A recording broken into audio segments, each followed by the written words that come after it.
Good evening friends. અત્યારે હું આવ્યો છું ભુજના હૃદયસમા હમીરસર તળાવ પાસે. હમીરસરથી વાતો કરવા માટે આવ્યો છું.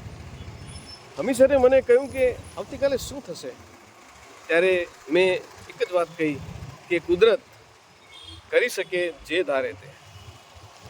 કુદરત સામે આપણે લાચાર છીએ. તો હમીરસરથી મેં સંવાદ કર્યો કે તું તારો પણ ખ્યાલ રાખજે, અને તારો ખ્યાલ રાખીશ તો ભુજવાસીઓનો પણ ખ્યાલ રહેશે. પણ પવન ફૂંકાઈ રહ્યો છે, જોઈ શકીએ છીએ આપણે. અને એના વચ્ચે નાના ધંધાર્થીઓને પણ ભારે અસર પહોંચી છે.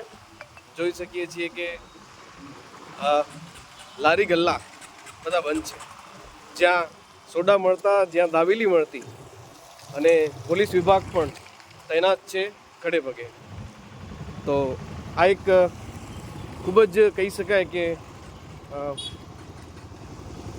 તંત્ર, સરકારી તંત્ર અને સામાજિક સંસ્થાઓ, જે સેવાકીય સંસ્થાઓ છે, જે રાત દિવસ એક સેવાકીય કેમ્પ ખોલ્યા છે.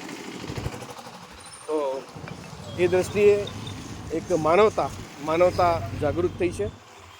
જોઈએ એક વિહંગાવલોકન કરીએ ભુજના હમીરસર તળાવ અને એ વિસ્તારનું.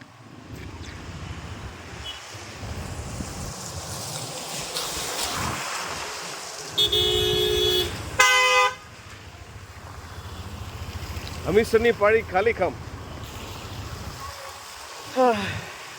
જોઈએ હવે, લેટ્સ સી આવતીકાલે બિપરજોય.